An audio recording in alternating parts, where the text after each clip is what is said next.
Hello दोस्तों, कैसे हो। आज हम इस वीडियो में बात करेंगे क्लास 12th मैथ भाग 2 का प्रश्नावली 7.1 क्वेश्चन नंबर 17 से। ठीक है, तो ये क्वेश्चन नंबर 17 से यानी कि 17 के पहले जो भी क्वेश्चन का सॉल्यूशन है वो पिछली वीडियो में हमने अपलोड कर दिया है। ठीक है, तो आज हम बात करेंगे यहाँ पे क्वेश्चन नंबर 17 से बात करेंगे। ठीक है, तो क्वेश्चन नंबर 17 की बात किया जाए तो यहाँ पे दिया गया है integration 2x² minus 3 sine x plus 5 root x और इसका dx। ठीक है, तो इसको सॉल्व करने के लिए क्या करेंगे, सबका इंटीग्रेशन निकाल लेते हैं। इसका जब इंटीग्रेशन करेंगे तो 2 कांस्टेंट है बाहर निकल गया। ठीक है, x² का करेंगे तो ये बचेगा x के पावर 2 + 1 यानी कि n+1 और ये n+1 होगा। ठीक है, फॉर्मूला होता है माइनस 3 का 3 हो जाएगा और साइन x का होता है cos minus cos x minus cos x, तो माइनस माइनस ये क्या हो जाएगा, प्लस हो जाएगा। ठीक है, और यहाँ पे होता है प्लस 5 हो जाएगा और यहाँ पे x की बात किया जाए तो x रूट में है, तो रूट में है तो 1/2 होगा, तो 1/2 को हम लिखेंगे यहाँ पे x की पावर 1/2 + 1 और यहाँ पे 1/2 + 1। ठीक है, और यहाँ पे इंटीग्रेशन हो गया तो यहाँ पे प्लस c जोड़ देते हैं। ठीक है, अब यहाँ पे देखिए इसको क्या लिखेंगे तो 2 लिखेंगे और ये दोनों जोड़ के कितना हो गया, 3 हो गया और यहाँ पे 2 1 3 हो गया यानी कि x की पावर 3 हो गया। ठीक है, प्लस का चिन्ह देंगे, 3 लिखेंगे और cos x लिखेंगे और प्लस 5 लिखेंगे। 5 लिखने के बाद और यहाँ पे देखिए, यहाँ पे जब हम करेंगे तो 3/2 होगा, यहाँ पे भी कितना होगा, 3/2 होगा। ठीक है, तो 3/2 को पलट देंगे तो वहाँ पे क्या हो जाएगा, यहाँ पे 2 हो जाएगा और यहाँ पे बात किया जाए तो x के पावर कितना हो जाएगा, 3/2 और बटा में कितना हो जाएगा, 3 हो जाएगा। ठीक है, और प्लस में c हो जाएगा। फिर यहाँ पे आगे बढ़ जाते हैं 2/3 x का क्यूब प्लस 3 cos x होगा और प्लस में कितना हो जाएगा, 10 x के पावर 3/2 और बटा में 3 और प्लस c हमारा आंसर हो गया। ठीक है, तो 17 नंबर का कुछ ऐसा सॉल्यूशन होगा। ठीक है, अब चलते हैं क्वेश्चन नंबर 18 की तरफ। ठीक है, क्वेश्चन नंबर 18 जो आपका दिया गया है वो लिखा गया है इंटीग्रेशन सेक x ब्रैकेट में सेक x प्लस tan x और इसका dx दिया गया है। ठीक है, तो यहाँ पर सिंपल सा क्या कर लेंगे, इसका गुना करा देंगे दोनों में। ठीक है, तो गुना कराएंगे तो क्या होगा, सेक स्क्वायर x प्लस इसमें कराएंगे तो ये होगा सेक x इंटू कितना होगा, tan x हो जाएगा। ठीक है, और इन सब का dx हो जाएगा। आगे बढ़ेंगे इसका, अब इंटीग्रेशन जब करेंगे तो सेक स्क्वायर x का जो इंटीग्रेशन होता है फॉर्मूला आपका क्या होता है, tan x होता है। ठीक है, यानी कि इसके पिछले पृष्ठ पे जाके देखिएगा तो सारा फार्मूला यहाँ पे पड़ा हुआ है। ठीक है, तो वहाँ से फार्मूला को आप देख सकते हैं और याद रख सकते हैं। ठीक है, जैसे यहाँ पे देखिए पेज नंबर बात किया जाए तो पेज नंबर 307 है। 307 में देखिए ये सारा फार्मूला दिया हुआ है किसका इंटीग्रेशन क्या क्या होगा, यहाँ तक भी दिया हुआ है किसका इंटीग्रेशन कहाँ तक होगा, क्या क्या होगा। ठीक है, तो इसे आप याद रखेंगे और इसी के थ्रू हम क्या करेंगे, बनाएंगे। ठीक है, तो सेक स्क्वायर x का जो फार्मूला होता है वो कितना होता है, इंटीग्रेशन tan x होता है और प्लस का प्लस देंगे, सेक x इंटू tan x का जो फार्मूला होता है वो कितना होता है, तो सेक x होता है और प्लस में हम क्या कर देंगे, c कर देंगे, हमारा आंसर निकल गया। ठीक है, तो इस प्रकार से कुछ आंसर होगा इसका। ठीक है, अब आगे बात करते हैं 19 नंबर। तो 19 नंबर में क्या दिया गया है, तो इंटीग्रेशन सेक स्क्वायर x और बटा में कितना दिया गया है, तो कॉसेक स्क्वायर x दिया गया है। ठीक है, और इसका dx दिया गया है। तो जब हम इसको क्या करेंगे, पहले हम इस फॉर्मूला को तोड़ते हैं क्योंकि इसका जो होता है इंटीग्रेशन नहीं मालूम है। ठीक है, तो सबसे पहले क्या करेंगे, इसको तोड़ेंगे। तोड़ने के लिए क्या है, सेक स्क्वायर की जगह पे हम क्या लिख सकते हैं, 1/cos स्क्वायर फार्मूला होता है। सेक स्क्वायर का ट्रिग्नोमेट्री पढ़े होंगे क्लास 10th में, जिसका फॉर्मूला सेक स्क्वायर का क्या होता है 1/cos² होता है। ठीक है, कॉसेक स्क्वायर का क्या होता है, तो कॉसेक स्क्वायर का होता है 1/sin² होता है। ठीक है, और ये dx हो गया, बराबर का चिन्ह देंगे, इंटीग्रेशन 1/cos² का फॉर्मूला कितना होता है, तो कहोगे कि sin² होता है, और यहाँ पे 1/sin का कितना होता है, तो cos² होता है। ठीक है, और इन सब का dx हो गया। आगे बात किया जाए यहाँ पे, फिर बराबर देंगे, बराबर देने के बाद अब क्या लिखेंगे, तो sin² और cos² का मतलब क्या था, फॉर्मूला क्या होता है, तो होता है tan² होता है। ठीक है, कितना होता है tan²।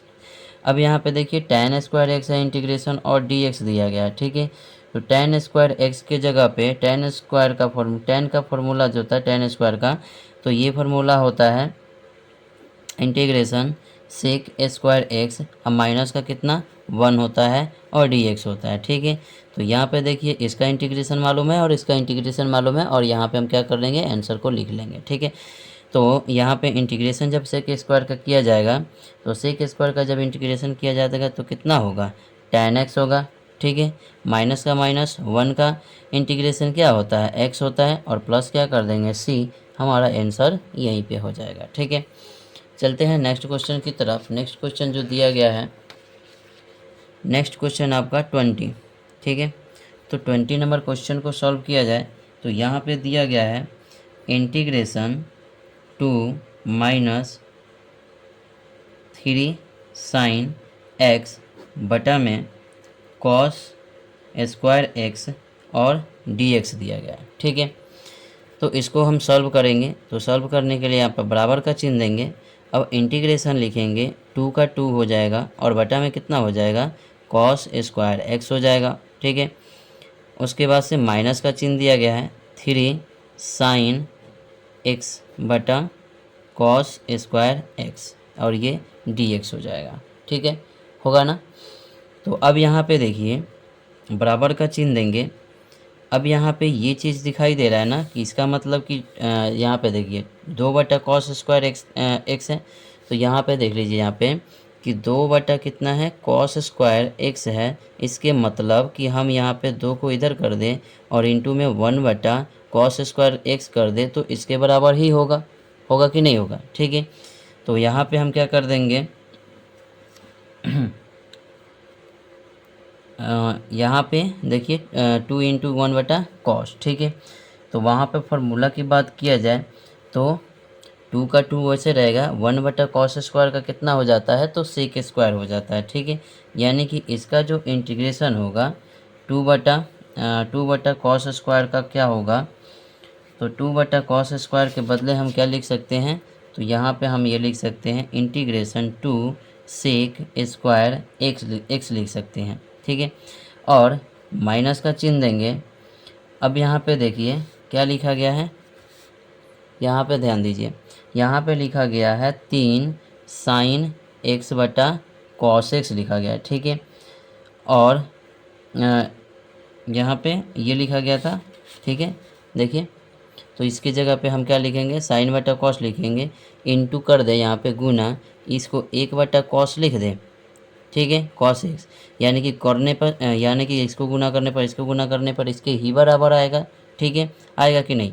ठीक है, तो अब देखिए sin x और बटा cos x तो कितना होगा tan, 1/cos कितना होगा तो sec होगा। ठीक है, तो इन सब के जगह पे हम क्या कर सकते हैं 3 tan x और इंटू कितना लिख सकते हैं sec x लिख सकते हैं, और इन सब का क्या लिख सकते हैं dx लिख सकते हैं।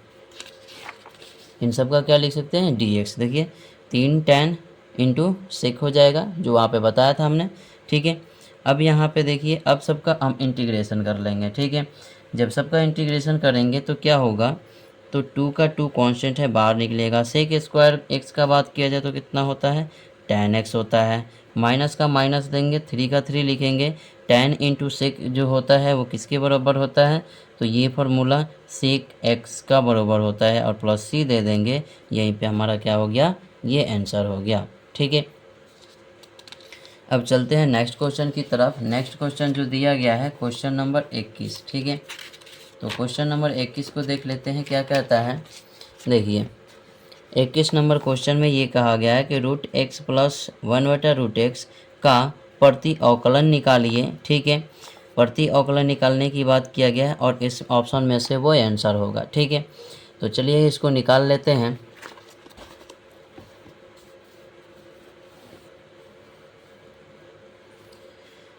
ये क्वेश्चन नंबर कितना है आपका, 21 नंबर क्वेश्चन है। ठीक है, तो 21 नंबर क्वेश्चन को सॉल्व करेंगे।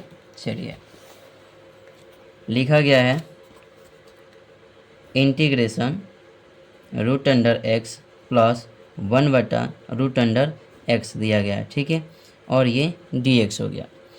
अब इसको सॉल्व करेंगे तो इसको इंटीग्रेशन में लिखेंगे तो यहाँ पे देखिए रूट है तो 1/2 हो जाएगा इसका, यानी कि इंटीग्रेशन x के पावर 1/2 होगा। ठीक है, प्लस का चिन्ह देंगे।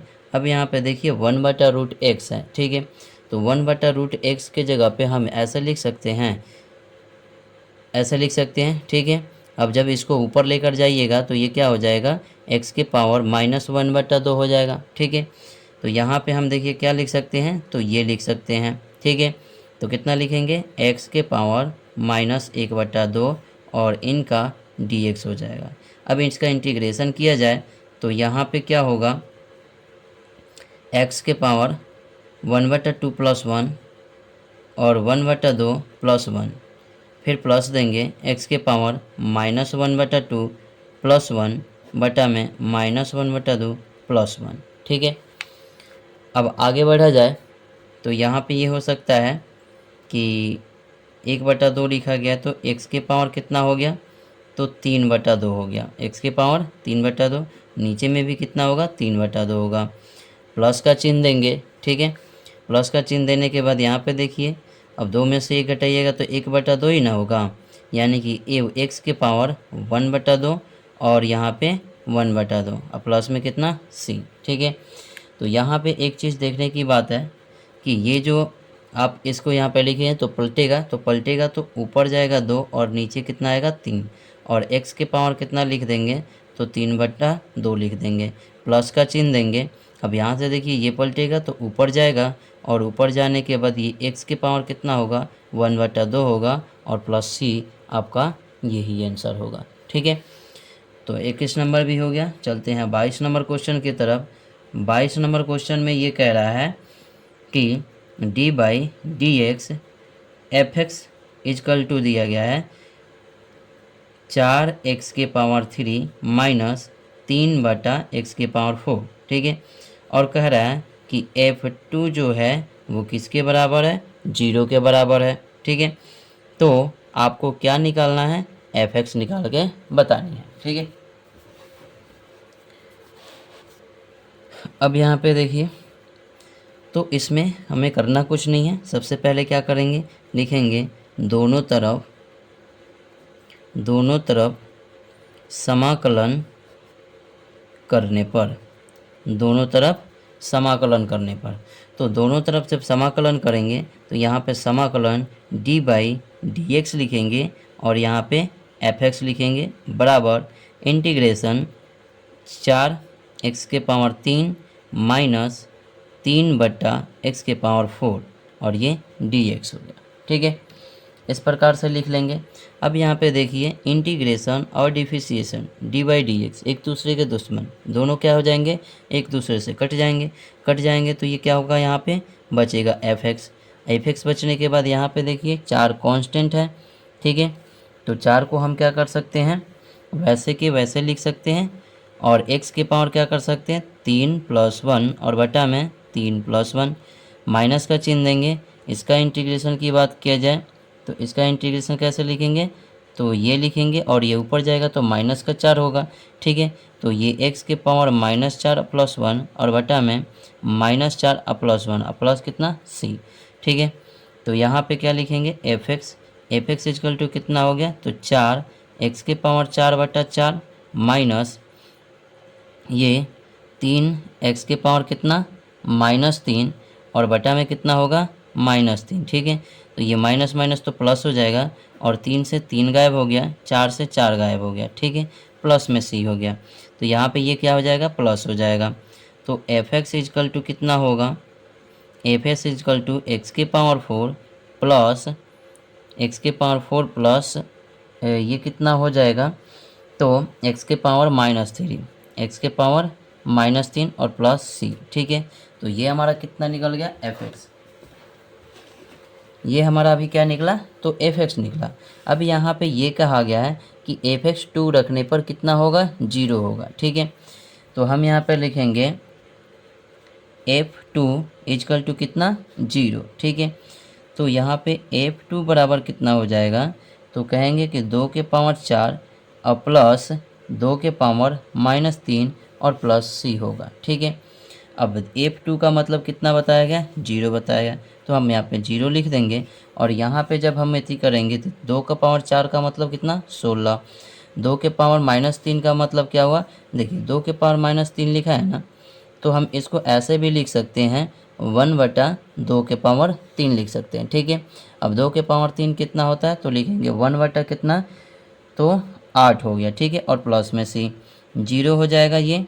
ठीक है, इसमें एलसीएम बना लीजिए, तो एलसीएम बनाने के बाद 8 होगा, 8 होने के बाद यहाँ पे कितना होगा, 128 प्लस 1 प्लस सी हो जाएगा, होगा।